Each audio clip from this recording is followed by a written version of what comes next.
Salam, iyileşler. O täze ýylyňyz bilen, o täze ýylda ýalňyşmasam birinji ekrana çykyşym. Şeýlemi, Abdurrahman? Dogrudur Sapar aga. İkinci gezek täze ýylda, täze güýç bilen. Ýa-o.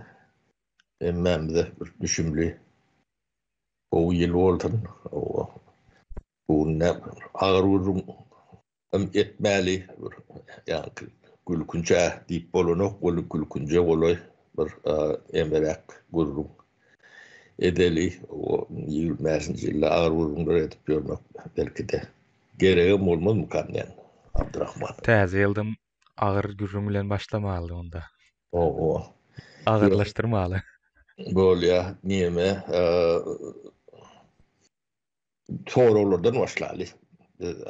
Soralara özümüz jogap berjek bolup çygynyp ýörüs. Olin bu dowr ýa-ni kommunikasiýada elmydama bir gowy netije berip ýören metod dälmiken ýa-ni şoň üçin dinleýijiň özi pikir eder ýalak.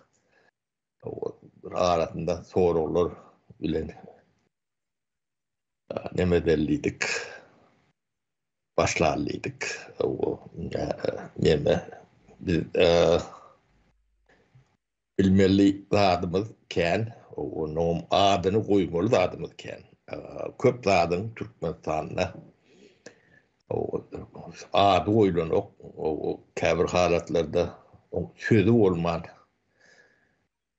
düşünjesi bolman goýlanok, käbir halatlarda bilgisi bolman goýlanok, o käbir halatlarda da bilgeçliğin yürütü artnetli ýagdaýlarda ady goýlanokda ýöne adyny dogry goýsaň on iýdini dogrulyp bolýar-da, aşan bolup bolýar. Onuň ýa-ni prичина следственный связь. Sebäp netije zynjyry. Şo sebäp netije meselesinde türkmen gaty gözgün ýagdaýda utanç diýen ýalak derejede bolýar täze baş bolan soň o sözler ulanmaly. Birinciden biz ýaşap ýören ýurdumyz var Türkmenistan diýilýär. Şu Türkmenistan bir açyk ve kanunyň esasynda işleyen bir demokratik döwlet mi? Ýa-da muz döwlet mi? Banan diýilýär-de. O Banan we Republik o lektikonlarda bardyr. Köpden bäri var. Ya biz muz döwlet mi? Muz bizde bitmeýän bolmagy mümkin mi? Ýerine parta döwleti diýip alynanda da şo bizim o partaçylygyň bize ýetiren demesi o muzy öýrenlenýän geçirdim kendiň. O toğra şol birinji. Onuň ikinji soraw ýa-ni çadır döwletler diýilýär-de. Ya da Türkçe kabile döwletler diýilýär. Türkmençe nebeden de uğur tire döwleti mi ne Türkmenistan. Şo mi Banan döwleti mi ýa-da bir açyk demokratik döwlet mi? Sorawlara biz iýleşlerden jogap berýär. O açyk kanunyň esasynda işleýän bir demokratik döwlet bolsa, onu misallar bilen bir düşünüp berdiler. Bunda resmi döwlet guruşlaryna da degişli, olar düşünüp bilýän bolsalar, Türkmenistan bir açyk o kanun esasynda işleýän demokratik döwlet. Şu sebäplerden şu çeşmelere dayanıp biz demokratik açık bir döwlet bilyat deyip aydıp bilecek adamlar orada. Şonu kayiş ediyet. Onun tire çadır devleti değil ya da ya şomu. Ya bu soruları ne için veriyen tapara diyeyim mümkün. Onu da cevap edip yine de soru vereyim. Türkmenistan devletinin statistikası yani için yok. Ya yok edildi. Bu bir yanka birinci ilk sorun Mehmet'in cevap bir alak bu da soru. Üçüncüden ne? Ben de bir soru. Ben numaralarını karıştırdım ödeyenler. Üçü etmek. Abdurrahman. O yankı Türkmenistan'la 30 yıl azat erkin yaşatmıyorsunuz da. Siz salgıt tölevleri var adı. Bilgi bir yerde okap mıdınız? O salgıt ne aylak tölüye, ne açı tölünye, o kimler tölüye, kim ne açı tölüyeptir, haydi darı ne açı tölüyeptir, haydi buğdok ne mi tölüyeptir, ya da haydi şahsiyet şunca salgıt tölüyeptir diyen informatı ne yapışı yok. Ya bu da yank soru olun nemesine. Hemen cevap hemen bir toparlayan neme. Son bütçet bu arada. Ya, bütçet demek hazine demektir. Bunu tercümesiyle aydayın. O hazine toplan salgıt hazine salgıttan emeliydi de salgıttan toplanıyor. Hazine pulu. Yani çok cemi o yıllar neyse toplantıdır. O hayti buğdaklardan ya da hayti ürünlerden ya da hayti firmalardan, hayti şahsiyetlerden gelenden halka beyan etmelidir. O pul o nire karşı ediliyor. Olma mı, bilme mi, öğünçülüğü mü, tağılga mı, hoksuzluğu mu? Düşünün ben de. Ya o şu bilgiler ne için halka el yeterler. İle doğru bunu ya ki ne için o epet bölüğüne bilen ol bunu sebepler kendi. On birini ikna eden olun o kalanı bari ala kurkurunur. Çünkü bunu köpçülük koyup o üstünde işleyelim. Şu maklat bilen ayten. Büyük yatatanam ben devlet adamsı, ben devlet ya da ben devletin bir kuruluşu, kuruması diyen nemelere değişirler. Bunu bilmediklerini ol demek bilirseniz hemişe ki yetişir diyorlar. O yani sizin yokluğunuzun tuğutnaması olur. Bunu sorular ne için veriyor? Bunu ben umumi bir cevabım var. Türkmenistan'ın devletinin düğünden yokluğu sebepli veriyenler. Türkmenistan'a devlet diyen de men fikrimce yok. Yok olan son bu arada yani bu tayda yanlışıptır, bu tayda uğurlaptır, bu tayda kanunu bozuptur diysen bu devlet bari yalak. Demedi yani de. Onun arasında da biz saylav geçirdik. Ne bunu sayladık. O meclisimiz var. O halk maslahatımız var. O prokurorlar yalak karar çıkardı. O şunca adamı ni amnisti etti. Dilen yalak demeler, kurumlar edilip başlandı. O beylik tarafı o yanlış etti diye de. Bunu doğru etmesi mümkün değil tabii abi. Bu kuruluşların hiçbirinin işleme mümkünçülüğü yok. Benim fikrimce. Kim de kim ne şulon ne nemelerini ya umumi nemeden sımız bilen alıp bölücük nemeni ne bir adamini ne yanlış tüy dediktirler, yanlış batıptırlar ya da yanlış ya da gödök malını çöküptürler deyip gurrun edip başlangıçta şoň aňyrtynda işläp duran kanunu bir döwletiň badygynyň tutnamadyr. Men gözüme ilen zat soňky 4-5 ýylda şunuň edýän demesi ýani prezidenti söýgdiren bolýarlarda. Prezidenti söýgse ol elbet samsyk akylly ýa-da arkada ýa-da merhemetli ýa-da gahrman diýsen o badygyny subut edýärde. O taýda bir zat bar diýärde. Men düşünjämde ýok. O prezident bolup bilmeýärdi. Ýani birinji, ikinji soraglary hem şo taýdan gelýärdi. Düşünüp bildimmi Abdurrahman, men bu düşünün siz öýdüňiz. Ýani berilen soraglara jogap näme dersiňiz bolýar? O bizim birinji sorag mysal üçin açyk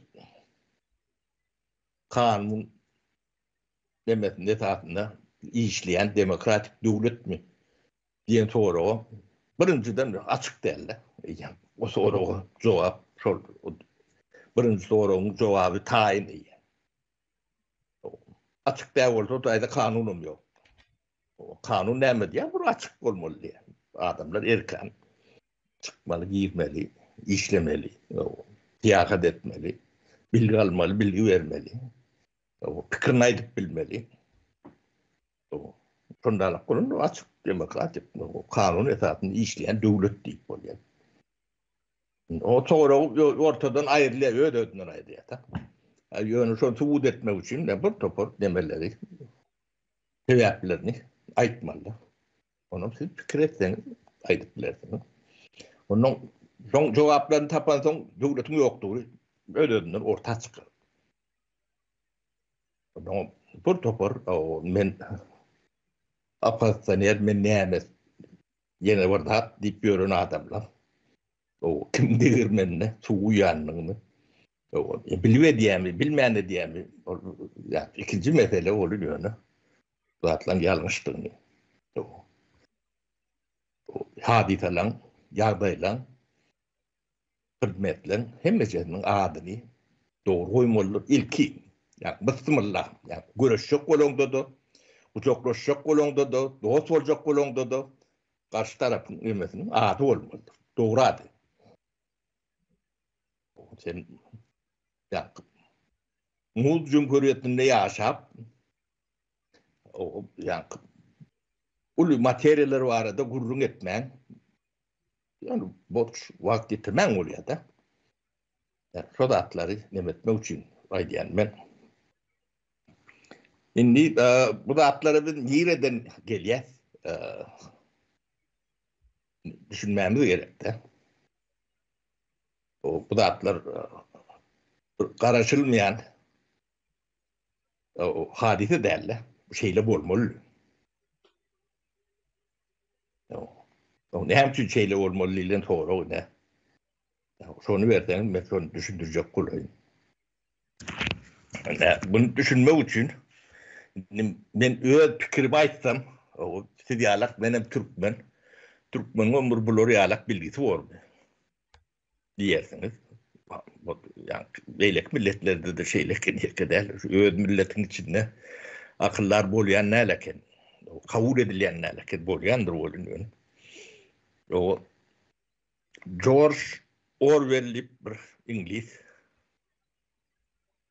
yazıcı diyelim o adına. Eser o adam. 1984 ya onun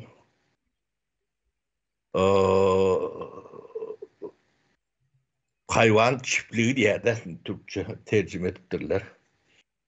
O çiftlik kolonu. Ferma. Kalkoz. bizim nememizde. O bu eser hemen tuğrotlandır ya. Kime yazılan, hemen nemedilen dip soru çıkmalı. Bunu okan, ben bu tema nemesini kaytalap nemetip görmeyin. O siz şu kitaptaki yazılan, şu eserdeki yazılan nemeni özünüz yaşap görüntünüz. Men okap başlamda bir katı gen nemeler bolyatta. O ben için belet görüp göründe atlamayalım. Onun 4-5 sapıyı atlap geçende de hem mecetini okan yalak teber için yaşap görünmemen ekeninde. Bu Sovet Soyuzu için yazılan yani komünizmin utopyasının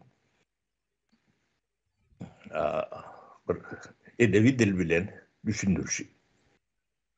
Bizim Sovet demetinin hem adını da kavat geliyor şu için bu kitap Sovet Soyuzu'nda bizim dövrümüzde katagan ne? Olmasa bir 45. yıl çıkan olmalı. 41-45 ortaokullarda olmalı. O iki kitap olmalı. Yanlışmadan biri hayvan çiftliği belirtti 1984 ya da ikiden söyleme değişli. Birinin iyiydi diysen oluyor. Biri hayvan çiftliği diýenimiz ol gaty aňsat dil bilen aýdylanda da içinde siýasat bilimi var, psihologiýa var, sosiologiýa var. Bütün näme gözleseňiz bar da ýöne aňsat dil bilen düşündirilen. Bizi öden bizi Sovet demeni tuğrotlandırıyor da. Oo. Menem bir gezek okap yetmedi maňa, soň ikinji dilde de originalyny okap gördüm.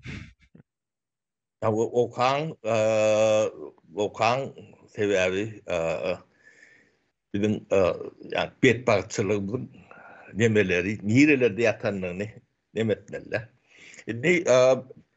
Yani hayvan çiftliği diyen deme Sovet Soyuzu. O Türkmenistan'ın şu Sovet Soyuzu'nun içinde bir respublikadır. Yani şu kitabın nemetine koyduğunda biz şu hayvan çiftliğinin bir ferması. Yani park ekip görün, koyun akıp görün bir ferması. Bu kitapta esası nemeler, kahramanlar, domuz, at, koyunum var, koyun, umumu nemede de. Şol bir nemeti, ne Sovet Soyuzu yıkıldı. Yani bizim yani hayvan çiftliğimiz kaldı. O yıkılanlar hem meceti ya eyle ya beyle reform ettiler başardıklarından. Yani o da doğrular, köpsü doğru etip bilmedi. Bu doğru demeden 3 tane Pribaltika devleti. Bunun sebepleri ne gelir? Ne biz lüstrasya deyip kayan ağladık da. Yani lüstrasyanı etmedik Sovet devletleri şu an hali adaylarına iyine seyredip rahat haber bolyandır. Bunlar şu yani terem şu hayvan çiftliğinin yani erkin direkt formatında yani bölük firma demedinde yaşayanlar da şu an ortaya da koyduğum şunlarla. Onun ortadan yani ortaya Moskva bilen Leningrad'dan varat derler. Ortaya değil, tanıma için, görme için. Şu çiftliğin neyle işleyenliğini düşünmeniz için biraz yurdun içine bir 200 kilometre, 5-600 kilometre içine girmeli.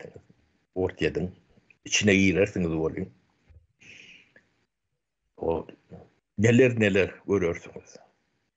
Edip Türkmenistan'ın mekteplerindeki tuvalet diyalek tuvaletleri görürsünüz.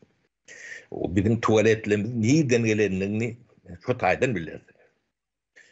Çok medeniyet bilen demedendir. Onun beyleki yani Sovet demetinin tesirinin yeten yerlerine sosyalistik lagram var. O da yani Sovet demesinin tätirin aşağında Çekoslovakya, Bulgarya misal için, Polşa, Rumınya ve şu meňzeş tadı bir topor nemeler var. Ene şoloňum nemesinde bir zat bardyr, gaty geň zat. O Abdurrahman sen bilýänsiň şu itler bardyr. O yol ortalaryň şonu alaktır. O belki beýleki yırtıcırak nemerek hayvanlarım yani öz teritoriýasyny belliýändirler. Dogry. O tiýdikleri bilen aýlan o şol men teritoriýam men demem gaşandak teritoriýa diýilýän demesi bardyr. O Tineden bolsaň köpeklerim göwürseň şonu alak. Yol ortalaryň şey diýendir. O bunu näme üçin aýdýan men? Ne yani Kuşkudaky Alyoşa bardyr. Bir onun Alyoşaň kaptalyna Alyoşadan ömmeýik şu horsun hacı bardyr. Şol ýanky ors itiniňmi ýa-da ýolbarsynyňmy ýa-da aýsynyňmy o metkasy ýa belläň ýeri Bulgariýada bardyr. O Latviýada bardy. O başga da kän ýerlerde bardyr. O şol şoňa meňdeşdir. Ya sallat nemeti, güýjüň nemetini simwaliziýe edýän statuýalar, stat nemelerdir. Heykelleri. Statuýa diýenden neme? Türkmen sözüne näme bolýar? Heykelleri mi? Heykelleri. O kaptalyna ya medeni ya tarihi nemeden has önemli zat bolup onu ýykylanna da dürlenlerine de hiç tetleri çykkan däldir. Ýöne şol simwollaň ýa şuloň belläň simwollary bardyr. O şoňa ellegirseň o kıyamet gopdurýandylar. Rigada zatda şo bolşuny gördük. Ýa näme Ruskum sallat ýa ors sallatynyň büýüstü bardy, şonu aýyrdylar. O şo aýdy. Tupan turdy bir 6 aýlap bir ýyllap ors mediýeti. Metgamyzy ýykdy diýip ağlandyrlar. O. Ne bu şeyle ýöne biz ýa şu hayvan çiftliginde gallyk. Bu nemeti hemme taraplaryň görnýändir. Ol hayvan çiftligi öň bir çiftlik uly bir hojalyk ýalak memede. Ýöne küçük bir fermasy o ene nemesi ýa ýetim buzy ýalak o fermasy on haly hasa merbet bolýar da. Ödem bunu lüstrasiýa etmeden üýtgedip bolanokda. O näme üçin üýtgedip bolanok? Şu mesele biraz ünsezek konu. O biz umumy kontrolyň aşagyna ýaşan 70 ýyllap jemgyýetiň bir parçasy fermasy diýen. O kontrol näde bamalaşýarlar? Ne kaby. Dähli jemgyýetiň üstünden kontrol etmeliler. O kaby 5 milyon, 6 milyon adamyny o her kontrol etmeli. Günnäle. Ya bulun öt metot var. O metot näme? Şuulçuluk. Şolong ýöňünde belki de 10 etdi, belki de 20 etdi kän şuulçy nemesi bardyr.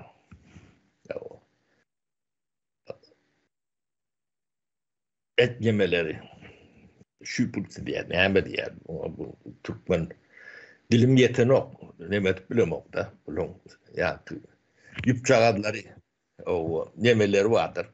Onun tanı katı kendir. O Sovet Soyuz yıkılan arşiv açtılar. Sonra bir katı gen dağıtları oldu da.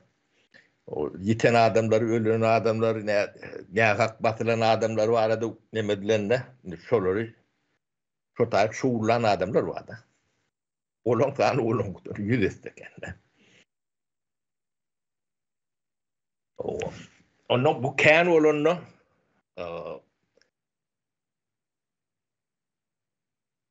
bir yerde orta çıkıyor da.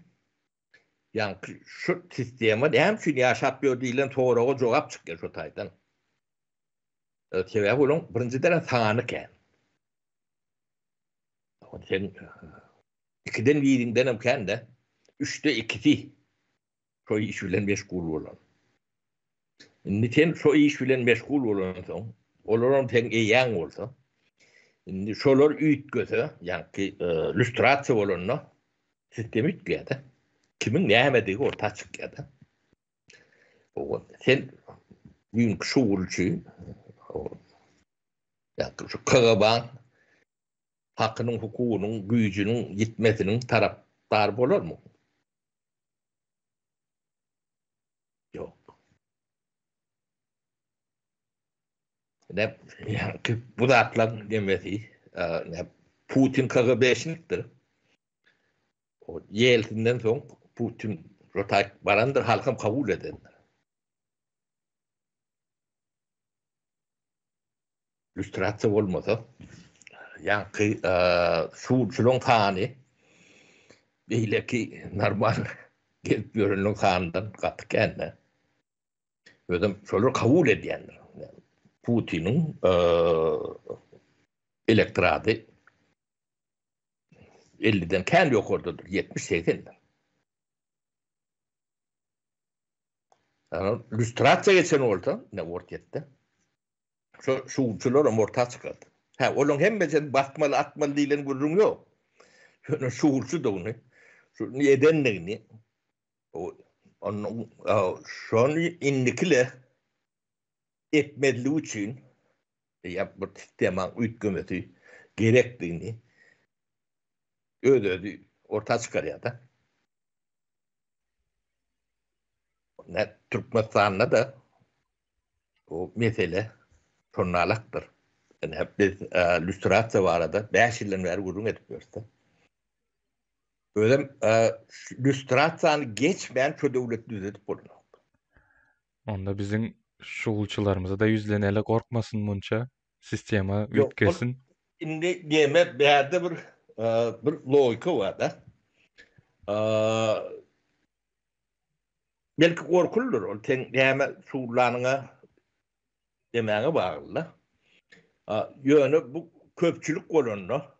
Bu köpçülük bir razum niyede bir akıl ağramlı bir karar alıyor da. O bunun kanıken bunu bağışlar yönünde bunun adı da bu da atlar bolmollel dilen yalak bir kararı var oluyor da. Yönü şu karara varmasan o sen ömrün boyunca sağlığına senin korkattığını yaşamalı oluyor. O işinin devam o sana işlat bolmadığın mümkün, sen onun yine de peyda olman mümkün.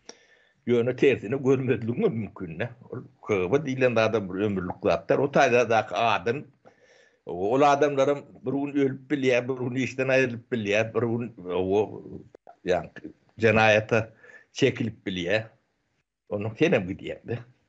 Deneyem bir yani ağrıyını bu dünyayı görüp bilen yok da. Önemli yok. Bu önemli nemet bilen yok da. Şu zatlardan değinmek için yeki yolu var da. Lüstrasyon diye. O neyemediği tarihin bile yüzleşiyor. O neyem olupdur, neyem olmandır. Bu yalanın içinde bulundarken ne? Sonundan son sen yurdunu normal yani fundamentini arasa lisan kurup biliyor. O bizde näýlek boldy? Seredin. Yani birinci sekreter sizin prezidentiniz oldu. Komünistik Partiýanyň birinci sekretary. Indi Komünistik Partiýanyň birinci sekretary normal adam bolup bilmezmi diýen toraga da jogap bermeli bolýarsa. Oňa da men jogap başga jogaplarym kendir. Onu kabul etmejegim matar. Indi komünizm gözi bir. Şu wagt düşünmeýänem bolsak, şu wagt çok utopiýadyr ni. Düşünýärse. Dönüp şoň bir tane çygaryny alaňda. Şu wagt durmuşa şey diýip oturduğunda, oturanokda. Ine ýetaty şygyrlarynyň biri.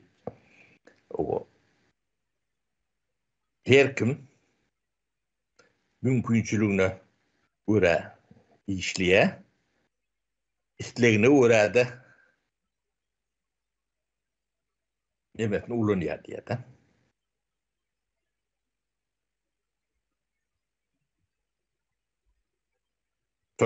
Demek komünizmin ýetaty şygardyr. Каждому по потребности, от каждого по возможности diýär. Şonu şu durmuşda oturduk gör, näçe Badarlyk beýadatynda. Şo döwürde şoň özi şoňa ynanýan adamyň ýan bir normal adam däldigini islediklerinde kabul etmeli. O da sen döwlet başyna anatan elýär. Renklerini ütgöttüler de. Onun sonundan sonra yani öňüm yalan, yani utopya. Ondan sonra yani yalanın üstü yapılan yalan bolýar da. O bu yani Komünistik Partiýasyny Demokratik Parti etdiler, abi ütgödü. Onun başına yani institut Marksizm, Leninizm bir institut vardı. Rektörü, direktörü Oncuk Musayip Türkmenistan Demokratik Partiýasynyň o başı şol. Duruşunu yalan hem de adamda utopya yani şol anardan gelýän yani Orwell'ın ýazan eseri var. Hayvan çiftliği diýär. Oňa doňuz çiftliği diýär. Gelişmendir onu. O doňuzlar sebäbi ýokarky atlap o aşağı nemede aralykda atlar var işleyen o. Onu eşekler var. Neme diýen. Olary upravlýar diýenem doňuzlar. Onu ýanky eserini okap görün, bu zatlaryň hemmesi Türkmenistanyň nemesinde bir ýaşap, ýadan ýalak ýagdaýda özüňizi görürsüňiz. O gahrmanlaryň resimleri eýem türkmen sypatynda gözüňize geler. İlki bilen eden işleri şol çiftliğin adyny ütgetýärler separaga. Kitapda da şonu alakdy. Şo gözüme geldi, şo gülkünç geldi ma. İlki bilen eden işler adyny ütgetýärler. Indi eýle däl, indi beýle çiftlik diýip. Onun birini bunu dörecilik tarafın bir yerik bir neme tüýşüreli. Yani bu çiftliğin ön içindeki yönetici yani birinci sekreter o demek başı oluyor da. O başındaki adamlar bu näýlek ýagdaýda bu çiftliğin yani ferman yöneticiini kabul eder de. Bunu nemetmek için ilk olarak yani halkı bilimsizleştirme zerurdur. Bilgiden mahrum etmeli. O cahil halkı problem edip bolýandyr, yönetip bolýandyr. Ulu hükümde de ulanıp bolýandyr. Bunu etmek için näme etdiler? bunu görmemiz için, düşünmemiz için biz yani büdjet diýdim-de Türkmenistan'ın büdjetini hem için halka görkezler yoktu. Statistika hem için yok. Yani beriyenler, töleyenler, tölemöller, töler vardı bildiğin hem için yok deydi. Sonra da yani ben nimetini veriyen o tidem onu sebeplerini incelep derin içine girersiniz. O yani şu büdjete seyredersiniz olun umum nemede onu informatta verilmese normal gezip görün, parti gidip görün, ya mal vakit görün, başını tutup görün. Adam o zatlardan ne bilgisi oluyor. Ne de düşüncesi severden aklım yeten nokta. Onun neticesini görür. Onu Mehmet endiğinden düşünmez. Onu yankı verdim hürmet vedendir, ya kurban edendir, berdi dendir. Ya men direktirim edendir, şol elbet. Ya men ministrim edendir, şol elbet diyendir. Bunu edilenler makra uğruvun niliyede. O makra olanı düyüktün. Yankı sus nemeden, mutluktan. Baştan, akı baştan alınan nemeler, o makra nemede. O şonu ketersin olun, anırtı uğrar, öde uğrar, yuvaşlık bile. Yani su musluğunu kıtıyanda. O da büdjetten diyendir, terişte. O terişlerden 94. yıla senli, o biz içindedik, bunu yettirem doktuk. Evet abi, bunu eğilik edecek kolyadlar onu yetip bile noktur. Biz öğrenimçiliktik, pulum, çok öğrenimçiliğin öğreninde.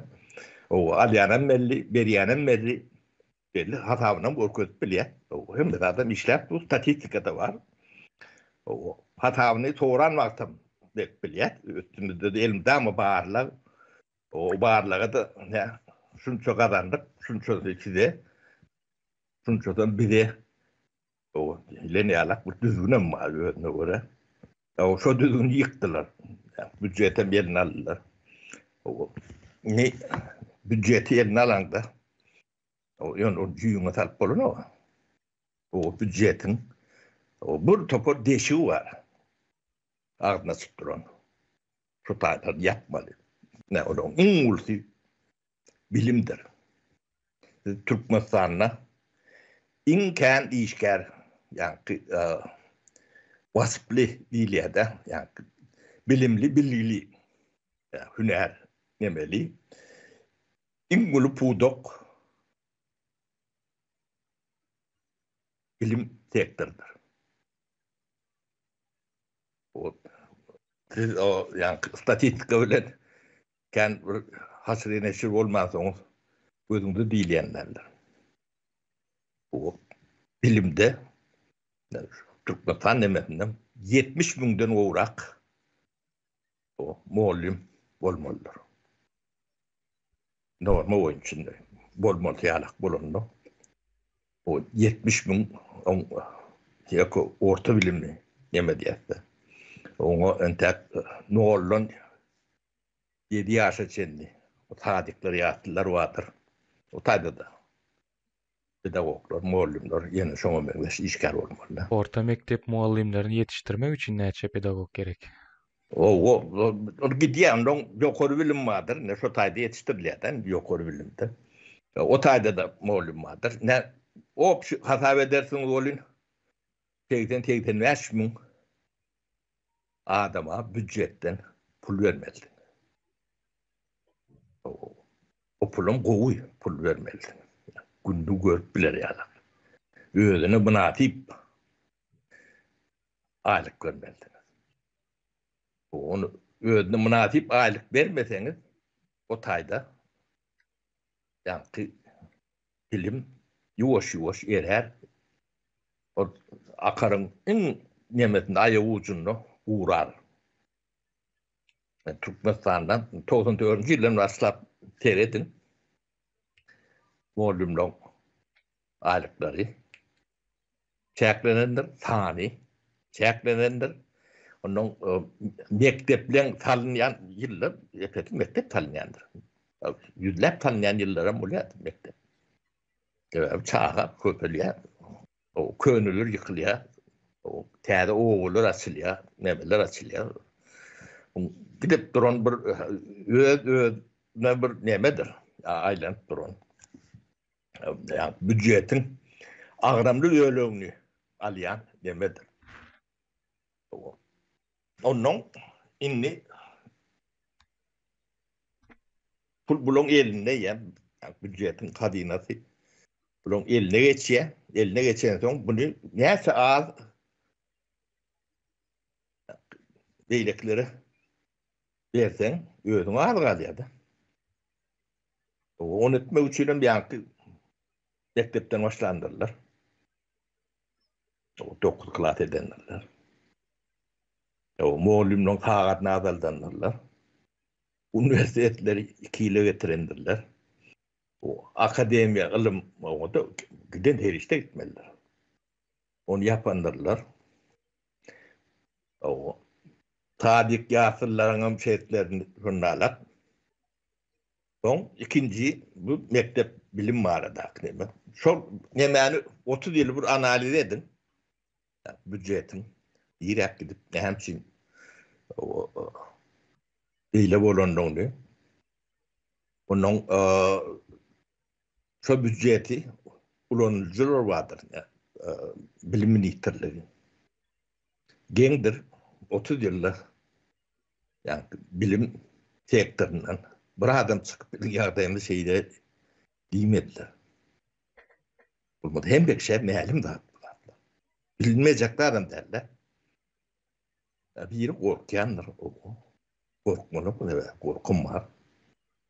O biri düşünenim derler. Düşünce umuliyenlerdir. Ayrınal ya. Kaptalının o paratnal ya. O ya çağına edip geçen ne emez. Bu ne şeyle ikinci neme medisinadır. Ya bu yankı neme büdjete navrut kodu yani ağramı katı olur.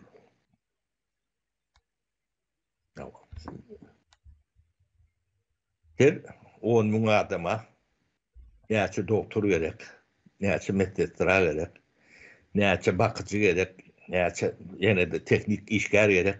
Şozatlary tanak görün. Ummasy zat çykan. Şunu pandista ejamlary. O ilm tamam.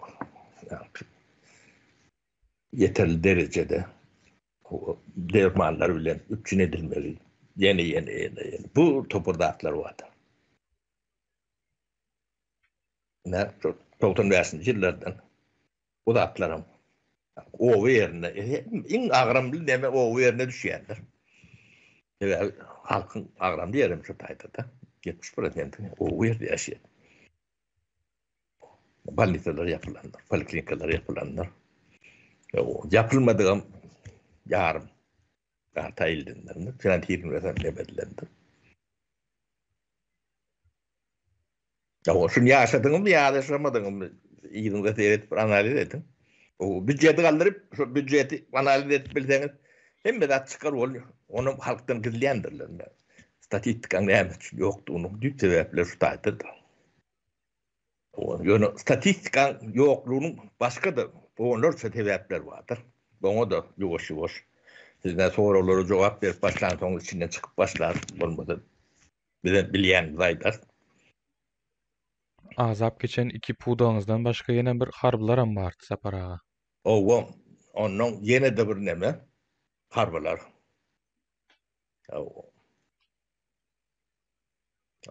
Bunun hem mecetin öňüni yani perdeleme için bunun onandırıcı lozungları olmalı. Yani onu da tiýinetip görseňiz, altına asır haçan çıktı. Ha? Şo ýyllara gawat gelýändir. Altına asır vurjaktı. Ne altın atır kuracak olsan hünersiz adamlar bilen, bilgisiz adamlar bilen altın atır ne atıp kuracak diyen doğru orta çıkmalı onun. O altın atırı propagandasını hat güçlüktir nemetmelidir. 7-24 radyo televizyon hem yerden çıkmalı. O yalanı neyse ken ağdadınca o onun demesi güçlü niyendir. O Goebbels'in demesi vardır. Hı? Awa. O kapper näme diye geldi. Bir ýalany yeterlik derejede gıýkylykly, uzyn we tiz-tizden aýdyp dursaňyz, adamlar ınanar. Adamlary bir ýalana ynandyrmagyň açary ýalany izi gider gaýtalap durmakdyr. Hana. Ne o Goebbels'in kiyala ýygyňda seredeň. Hem bir jeti ýa-ni bolondur, bolup durandyr ödem. Ýöne alternatary näde gurjak? Kimler urmaly? Diýlen neme ýokdur. Onun ýene de halkyň ağlap bolýan başga nemesem bada. Türkmen gaty samsygam da ýeke neme bilen ağlanan ýokda. Buňa mutga berendirler. Ana. Mutduz berendirler. Onun ýanky nemeni kommunal hyzmatlary ardan etmeli diýlendir. O elektrik ardan bolmaly diýendirler. Inni siz bir zady gözeňiňe getirin. Ýanky bilim sektorinden aýrylan pul bar da. Çok mukdaryny aýtsam siz çaşarsyňyz. 30 ýylla ilme bilme berilmeli puly. Yani şulon bermedik pulunun muktary 250 milyar dolardan içi. Yani sifirleri sizden näme üçin bu kulyanlygynyň sebäpleri şulardyr, şular ýalaklatlardyr. 250 milyar dolar. Dine bilimden etkeri var, sağlığı var. Onların içine oturduğun 300 milyardan geçip duran. Pul yani barmalı yerine barmadı. Bu barmadılığı için edilen propagandanı bir yan ucundan ben bilen bir tanayın, o bilmediğimden siz yetirseniz, öyle size şimdi yaşatmıyorsunuz. Ben bunun içinde yaşayan adam değil mi? Ben taşında teredip gören adam. O. Gaz mut değil şeyler. O gazın yani mut verilen gazın muktary şu atky çıkan gazın 1%. Şoňa diýeten okdy da. Ola 1% ýöne bu 1%den şo döwrüň bagasy bar da. O gaz demeti bagada başatdy o birinji, ikinciden yani töleyen gazy alýan pulunu tölen okdy. Pulunu alyp bilen okdy. O ýanky o 1% gazy mut bereniň onu sana pul verenlerin bardan oluyor da. Tabii yani alıca, pulunu vermeyen alıca kağıt verecek gel diyen de deyip biliyen onu. Yani kağıdını yapıp bilen onu. O turbadan çıkıp duran kağıt basık başında. Onu isteyen baktın yapıp, isteyen baktın açıp bilen onu. Yani yürüytü, bir kıran ilişkilen nemen yok da depolap son verelim diyen diyerek. Onu ya da havada yakman gerek ya da o ödünü patlamalı. Yine de olur giden petparçılık. Şoň üçin o halka mut bereli diýdiler. O ýöne bu gaz nemeleri ýokdy. Ne biz gaz çekmeni bu halka mut gaz verecek diýip çekmedik gaz turbolaryny. Halka göz garyndyk, ýeşiretini halkam ulanmalı. Yerke Avrupalılar.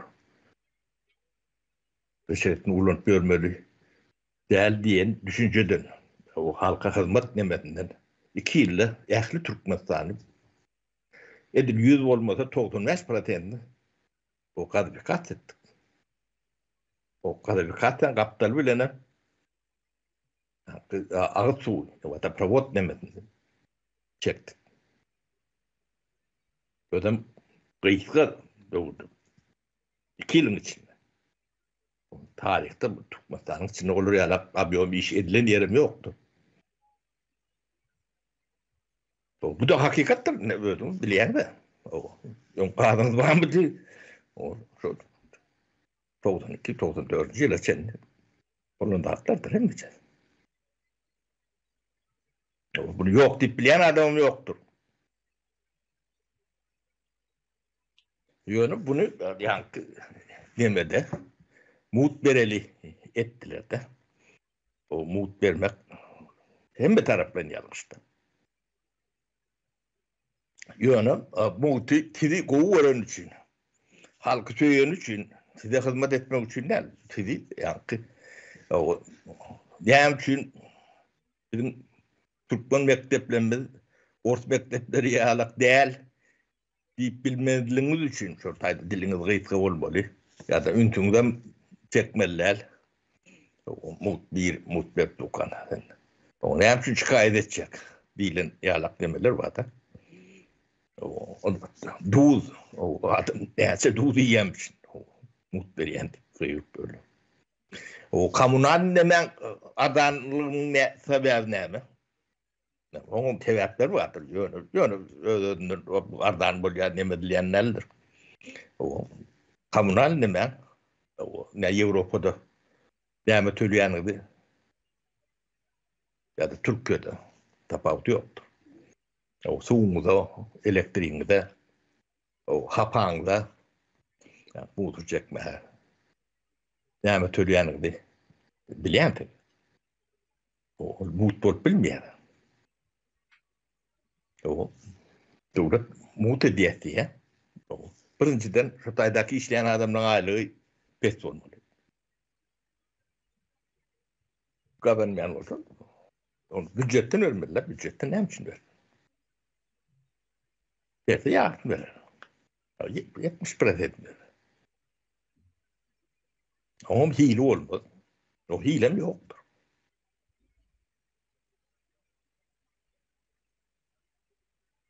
Ne şeylik bir yer mi? Size de yani Gebelsin nemetinden kovu hemen bir kaptalından kökü. Muhtar. Yine sonu mengeş. Tuğul. Yani çok mut edilen dağıtılan hem beceti yani sizin mekteplerinizden, ilimden, bilimden alınan neme. Ya şu an pratenettim. O tohum pratenetini. O hem becetini 200'üne saldı diysen geldi. Onun sizin gözün kalmış yemetmek için ya. Perdelemek için. O sizin hüvvetli. Sonradan manız için. Devam etmeli. Kaşan aeroportları, mescitleri, otelleri, iç boş sahilleri almalı. Sokaklar borlu mu? Ödem bakası 1 manat olsa 10 manat. 50 manat.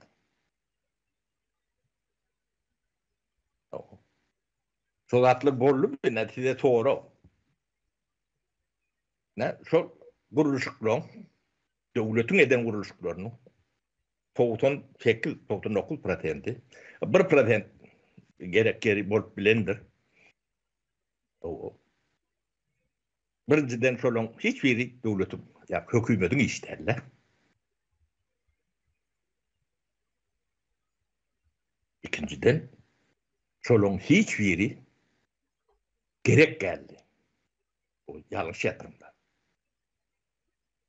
Düğünden gerek kaldı. Diyar köşk aldı. Diyar'dan ikinci gelen yeni de bir köşk aldı. Şunun birinciden gerek gel. İkinciden gerek gel. Gerek gel. Neme gerek? Onun bir topor nitersizlik bilen sahaylar salınanlar. Sahay işleni o. Aklı işleyen. Dili işleyen. Saparağı siz ministerstvo diýäňiz welin ýöne men şuňa bir zat görüpdim. Ruhyet köşki diýip. Ana yani ben hemmejetini agdap demet bilmen, o hemmejetini bilemoğum. O wagtymda yetmez de. O atelimi, atellerimi o şu wat Türkmenistan'a atellere yatırılan pulu jemläp bir hasap edin. Şu taýdanyň bir zat o hökümet kazandy mı kazanmady mı diýilen toğry goty. Bir sifir bilen görkedim. Statistika näme üçin gerek diýilen zadyň demesidir. Näme üçin ýok, ortadan ýok edildi bu zatlar. Sebebi on aňyrdyna yani 200 milyon dolarlyk aeroportu 2,5-3 milyarda salýanda. O 200 milyonum gerek gel. O Türkmenistan'a aeroport. O Gerek aeroportu 96-njy ýyl sallylar. Şoda Türkmenistan'ın ýene de 50 ýyllyk geregini dolup pakrybat edýär. O bir ikinciden yani pulun bağı bolsa yani 200 milyon diýdi ya. Şu täze aeroport da şu bagady 200 milyonyň kendäl ýöne o 200 milyonu yatırmalylar gerek gel ol. Şoň ýerine yani samolyot alanım bolsa yani demen därýandan samolyodum alnanok samolyot elimden leasing alınýanda. O bular aeroport salyp ýurdy ýapýarlar, o adamlar uçma diýerler edýärlerdi. Oğurlukdygy, o ýalňyş ýatyrymdygy, ötürli hemmesi görünüp durýar. Şo pullar näme hasabyna alynan pullar? Şo da siziň çağalaňyň ilmi, bilmi, o taglygy, onuň döwletiň howpsuzlygy. Şoň pullary şol. O yani bilim sektörü yani ilim bilim buğdağımız goşokduğunun sebebi bizim mümkünçülüğümüzün yokluğunun näl? Yani esası yani bizim çiftlik fermamız var. Ona doňuzlar yolbaşçylyk edýändir. Onu okap görseň bilersiň doğru bir şey diýen. Şo doňuzlaň o planlaşdırış demedi şu. Siz cahil olmalı. O cahilen bolluğunuz. Şu men şu aýdýanda atlanmadyr. Şu bir 15% halk nämedigini o sala neme diýendir oňa büyüğünü düşünýänlerdir tebebi. O 15 ýyl, 20 ýyl, 30 ýyl informasyon vakuum içinde yetişen adam bu zatlara düşünmesem kıyın, bilmesem kıyın, olurdan biz o katam görmeliler, onun yönü yağdayımız, o gözgayını son için neme diyekti. Ne? Çağıran pulunu, köşkler var ya, müftesörlük zahalerin, yani başka da mescitler diye yeni bir topor sport deskaları var, nemeler var. Hemmeti yine sizin sağaçıklarınızın geleceğinden uğurlanan pullar şolar.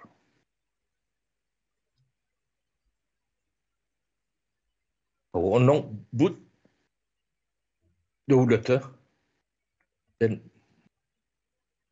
banan Cumhuriyet diyecek mi? Çadır devleti diyecek mi? Ya da hayvan çiftliği diyecek mi? Haysın diyecek mi? Siz cevap verin.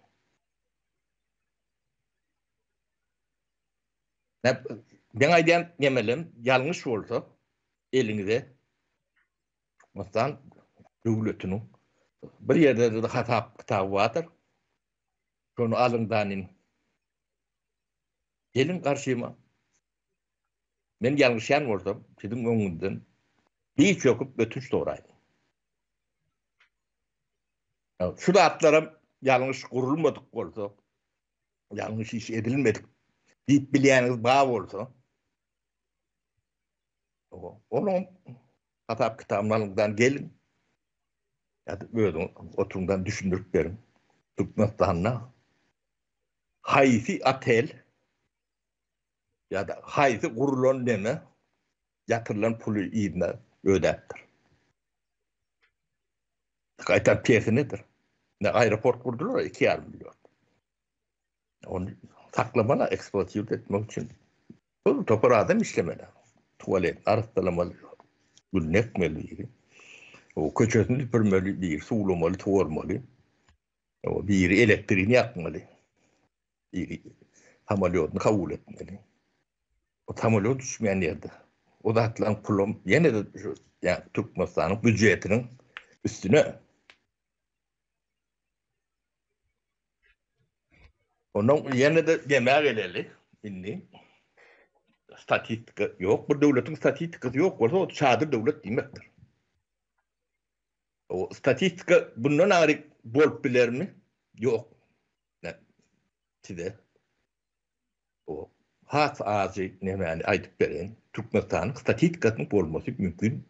Şun mümkün değil. Yokluğun teberrür. Ha, bunu yok edenler başka maksatları vardı. Yani, yaka o maksat bilen galına var. Eden son. Onun bu zatlar terden vurmak. Kıyındır. Yok, bağır ne mani? Reform edip, düzeltip oluyanlar. Şu an, yani statistika dilinde yani bir sifir yalanla demedilen röy diye. Demin öncülükte işlem son şu praktikadan aytıp beren, bir puda olsun aytıp beren de. Min kulokoprom diliyede, baktaratları tenağatı.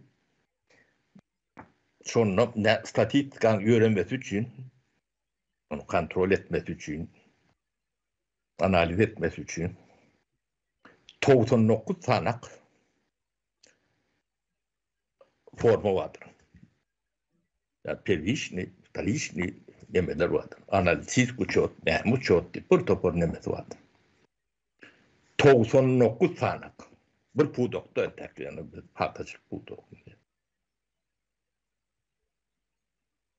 O şu nemeler pervişni, yani çeşmetinde doldurmalı, ne prek batyara. Çıpçık ya. Ha? Oh, Çok köpüğün omuru var, nemesi var, bir kağıda yani bu forması var. Şu tayda yani yazılmalı. O. Şoň esabyna beýleki oň hasabyny edýär. Wagty näçe, sorty näme, apaty näçe, nemesi näçe diýip ondan aňyryk gidýär. Şolar ýaly 99 tane bir pudokdy. Beýlek pudoklardy da şoňa megleşdi. Inni ol köne, ýani Sowet döwründe gelýän ors nemeti, Sowet sistemati bilen neme diýen mehanizm, uçot sistemat. O Sowet Soweti ýok. Şolar täzeden gözden geçmediler. Bunu Türkmen ne? Çok formalar. Durmuşa yetmeli. Bu katullukan iştir. Yönüm işem derler. O bunu birinciden bilmelisin. O ne hemşin gerek. Hemen yarıya. Hayfi gerek gel. Bu zatları bilme için şu işi bilmeli. Bilen var mı? Ne? Şunu işleyen adam 99 formanı yaptın öyle. Sonra yattan bilýän adam ähli pudowy oturan ýerinden analiz edip bilýär. Haňa sifirler gelýär.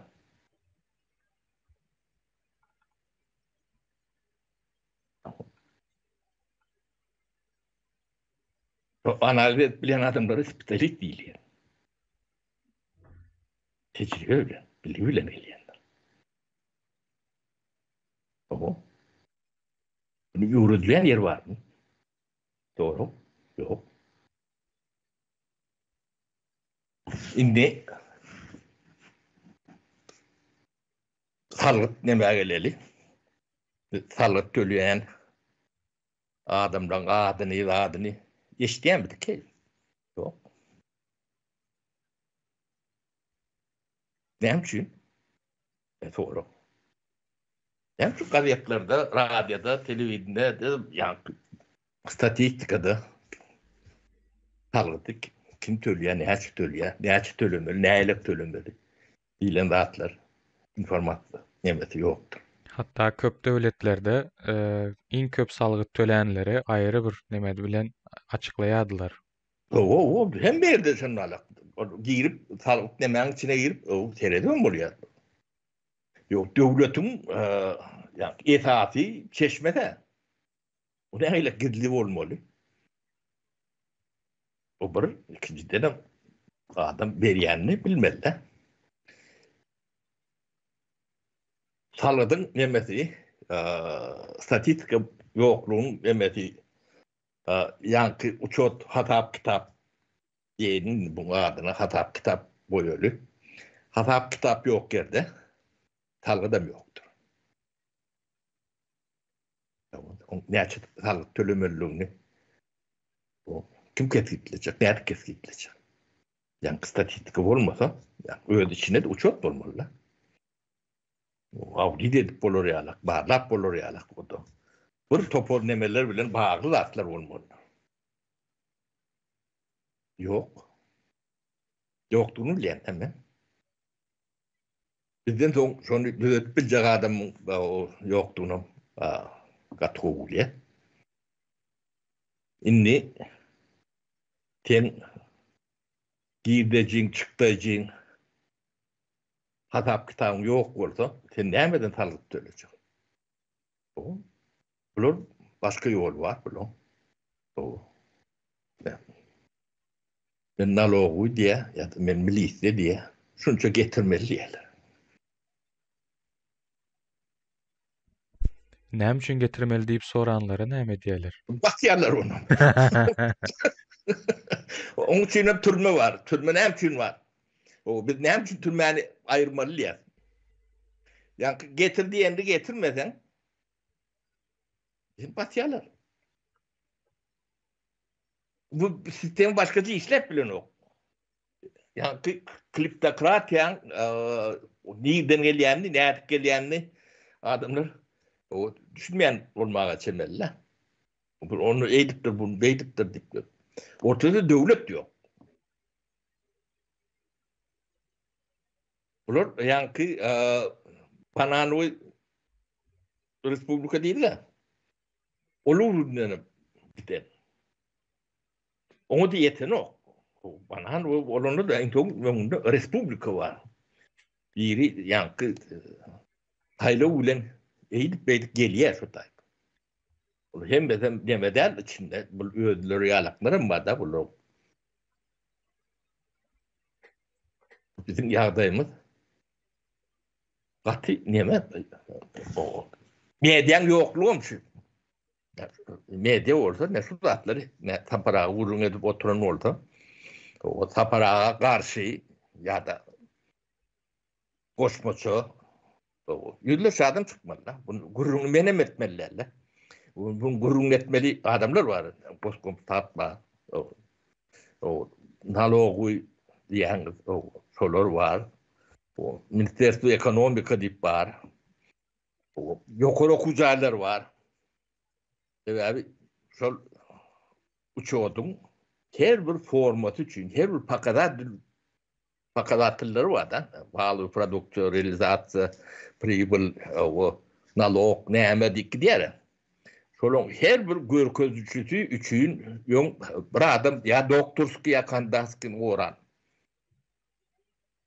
O zatlar ýöne şeýle orta çykan oga birini islew goýunça. O bir topar doktor kandidat näme yetiştirilen adamlar var. Sovet döwrüne näme. Ol Sovet döwrüne ullokan çiftlik diýip hasap edeňizde de onu doğru düşünün.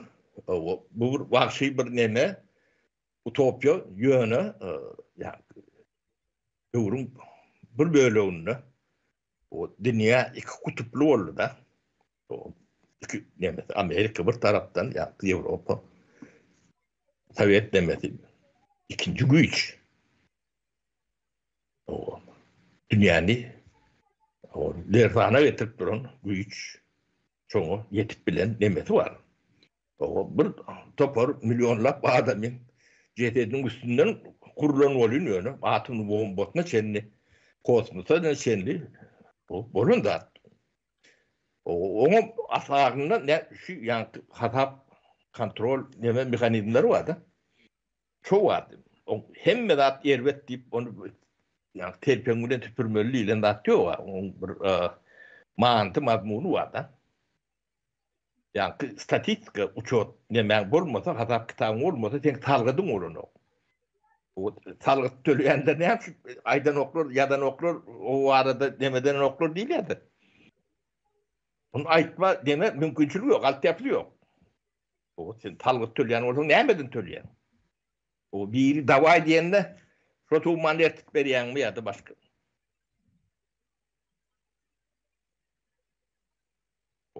Ya şuat Türkmenistan'da faili var adam.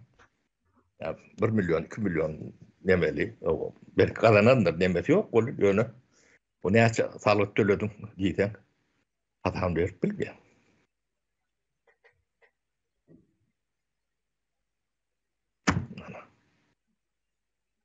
Onun için biz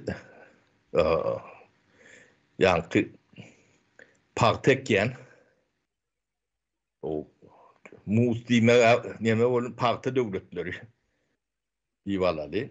Ondan biz bir çarwa harbilen demet börün tarihimiz var da arkamız altyapımız.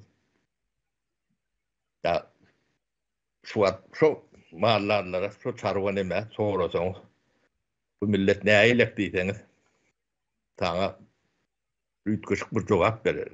Ne biz Karaköylü bagana diýip eşdiýänmidin Abdurrahman? Karaköylü? Ýok. Bagana telpek geýärdiler. O wat ejen çağa watlardyr. Şonalak.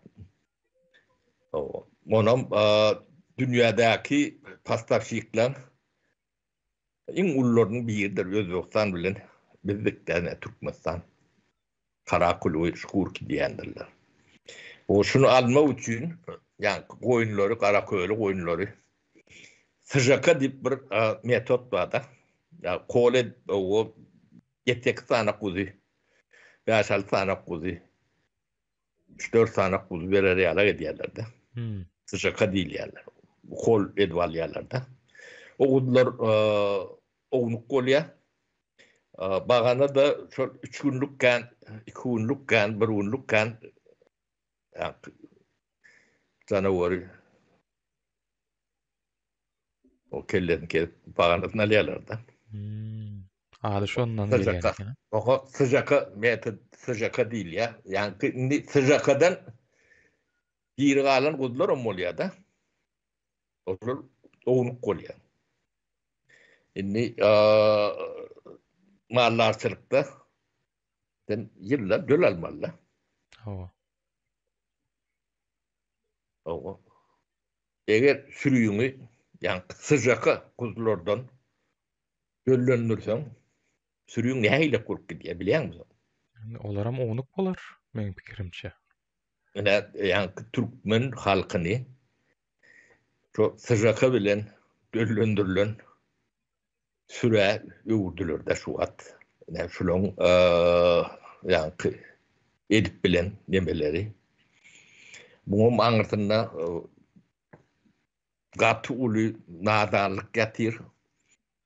Yani şol çiftlik fermetindäki doňuzlar bar. Owa. Şolaram şulan ýanynda melek kendine. Owunap bildigiçe owunady diýenizmi biziň halk? Hay süpüredi ýöne ownukligam däl, nemeligem däl. Ödem buň ýanky gaty türkmeni agyr degýän degmeli ýeri çağlan adam edilen dat. Onu maýet müjürlüň taýlygyna ödem iň uly darwan nemeni darby ýen owo ilat bolýar-da. Owo da ýanky ýani aýdyp geçmedik bir ýene de bir nememiz bar-da. Yerli hökümetlere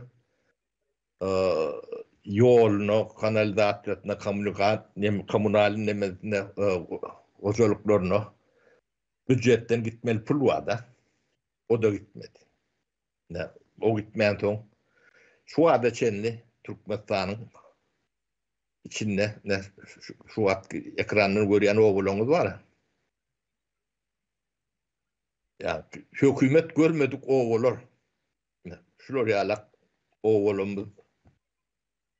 Gatykän bir iki däldir. Biz ýöne bu demetni bir tanany görke diýetdi wagtyňdy ekonomi etmek üçin. Şular ýalap ogul özüm ahyryň töwereginde kendir.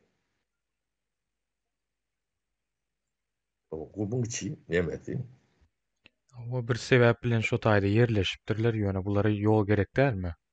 Men beýleki altyapylar aýdam ýok, suw diýem ýok, onuň gaz diýem ýok. Deme gerek gel deyip demetmeler, o taýdan ýola çykmalar. Sen ýurdun bir, bu da sizin halkın. Bunun için ne çağatan var, o garrytan var, envalidem var, okumalydan var, okuw gitmelden var, o hünär almadan var, o keselen var, sağam molta vardır bolun öyle. O bularam yani umumy neme atılmalılar. Onun yani koşma katma değer değil ya da. Yani Türkmen şu atların bağlı yoktur. Zabavlinin toybus değil yani. Oşçatı var bu nemedilir ya onun Türkmen nemesinde leksikonunu yok. O şonu döretmeli. O sen halkın. Sen ne halkını şu ýagdaýda kan o 2,5 milyar dolar gerek gel. Hiç gerek gel. Aeroport alanı. Ya da hiç kime gerek gel köşk alanı. Sen işin değil. O pul henki değil. O iki. Ulan şu pul önünkidir ödeyendir. Yani o tamsaga kurban ula her suratta görümde yani yürüyün ulun ya da. O inim bu da atlar senki değerler. Sen atandan ağlandat değil, enenden ağlandat değil. Bu halkın şu görüldüm pulu. Şulun çağlarının demek. Stark yol gelmeli. Yol gelip bilýär. Elektrik gelmeli. Gelip bilýär. Suw gelmeli. Gaz gelmeli.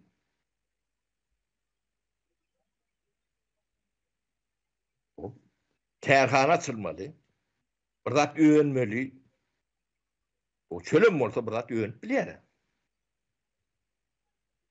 O teňne bir topar nemen atelyň wada. Bu zatlary sen näme ýanky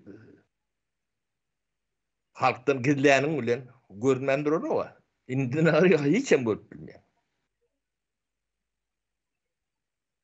Bu zatlar var arada ayrılmalı zatlar katıken. Ben tek bunu böyle bir ucunu aydayandan bu üstünü siz yetirmelisiniz. O da halka da düşündürmelisiniz bu zatları. Bu zatları bir düşündürmeli. Siz şu siyasi arenadaki adamlara terediyansınız. Şu zatları düşünüp bilen ok. Şu zatların bolmolluğunu bilen ok. Olur yüreklerini bağdıram, açaktırlarım. Yani okan yerleri yani şulon mektepleri. Bugün de atlarım şulon demeleri. Yani öğrenimçilikte yani statistika yok değil mi? Statistika yok, kolonu yok. Kolonu ama burnamak için o bilgi gerek. Yani öğrenimçilik çıkıyor da. Sen kile, tonla, liter, o baril, onu hesaplap bilirsin. Onun yani bana da ya dolduro ya da euro öğürmeli. O sotayda durursun. Hayır kurs bilen diyersin. He? Edilezi. o, o devlet kursu diyer. O gerçi diyer. 3 manat 50 köpük diyer. Sen ne yapıyorsun o 3 manat 50 köpük demeli? Yani şu 5 manat del ya 25 manat del. Kim onu belleyen? Näme esaslanıp O belleýär? ne ben esasında? O halk kaydı kursu yaşayan. O halkın ne? Bazı kursu vardır. O kurs şudur. O ne için iki kurs saklayalar bunun için? Öňünden bir topardada etdim da. Inni düşünükli olayam näme üçin aýdylýan. Bilime şunça milyar manat göwerdik diýendirler. Onam ýa-ni 3 manat 50 köpükden bölýärler bolun. O 1,5 milyar, 1 milyar 900 milyon doldur bolýandyr. Yani o doldur ýokdur. O sebäbi mektepler o resmi kurs bilen ýaşanok. O iýmetin iýjegini içjegini badadan alýar. Beýjegine o. Ana edil şu tayda sen 5 bütün onu diýetdi. Edil şuň kunemy bolmada 6 7. Munyň misalyny o Ukrainada ýesir düşen bir eskerden duýupdyk. O. Şu ne? $1000 aýlygyň bolsa bu taýda näme işiň bar diýe. O. O yetiştiren adamlarım şol ne tidin yani mayor bolanny wişi sastaf etkerlemedi. Olar bilimli olmalı. Bilimli olmalı. Bilimi, mayorun bilimi şu derecede olsa sizin generalın demedinden ölçümü kıyneldir. O sizin vatanınızı koruyacak adam yok. Vatanın korulunu yani kanak o triyek demedenden demet ben o vatan o salyan yaka olur derler.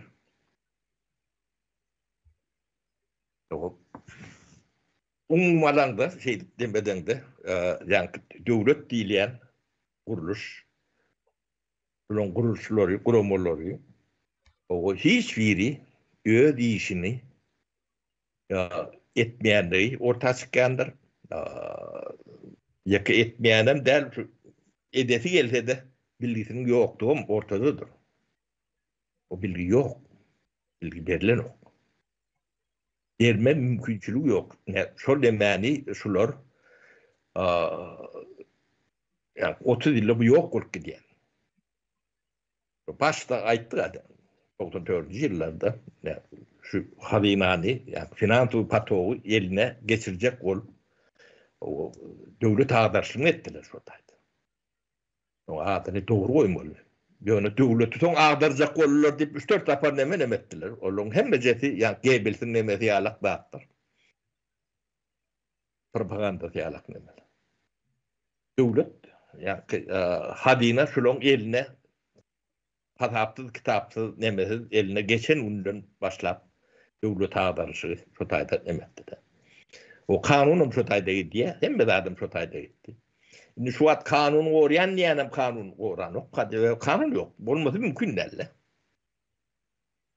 O biz türmeleri açyk diýe. Yap durşuna. Olur ýarak türmen bolmasy mümkin däl.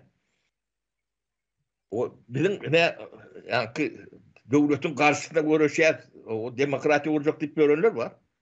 Yok, onun içinde remont edilipdir diye de.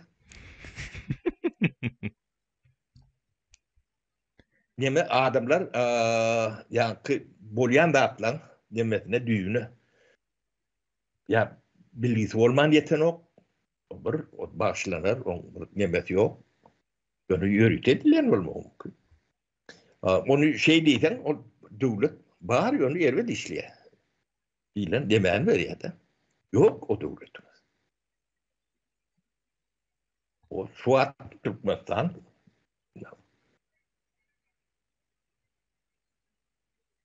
Tadır devlet diyeceğim. Bilemem. O taýda da ne ile orada bir neme vardır. Bizde hiç tat yok da. Yani sıcakadan alınan türüyalak.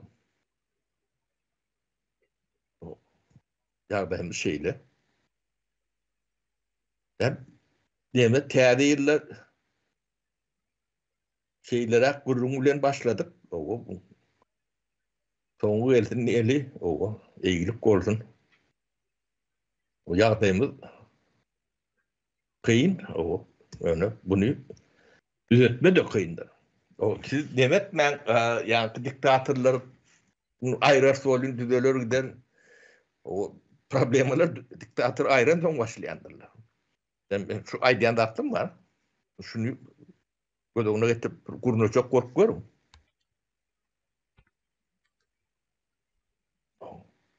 Bu ilişki ne aylıktığını böyle ona getirmem diyenler. Ve tecrübe yok. Bu bir. İkinciden bilgim yoktu. Bu iki. Bu bilgiini bir yerden alma da kıyındır.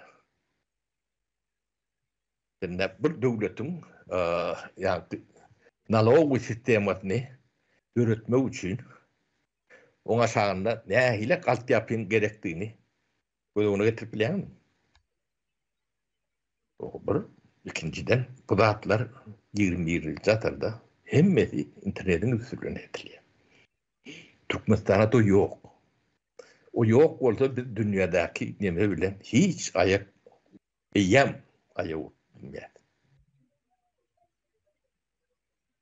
Yani şu an Şvediya'da yani hatap kitap halkıt ya beylek nemeler hemmesi elektron internetin üstünde nemeliler.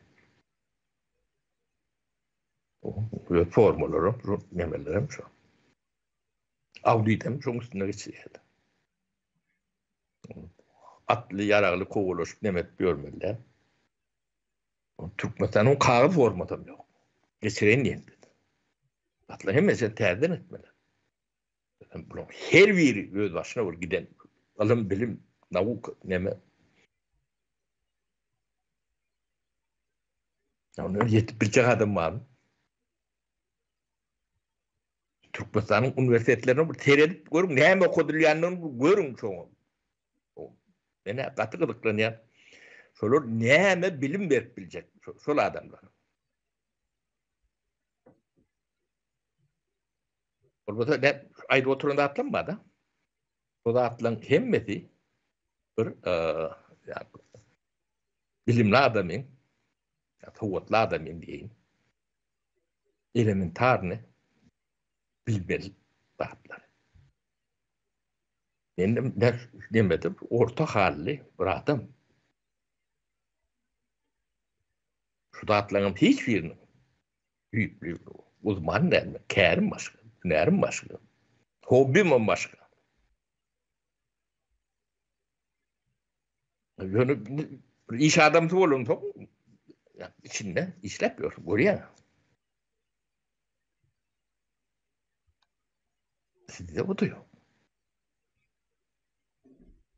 O ne olur rahat etmedik. Bunu hem de zaten yalanın içine demelip sokup durulur. Meclisi yalan. Yani onu düşünüp verdik. Bunun yukarı in demesi yukarı bilim niteliği vardır. Şu yalanlar.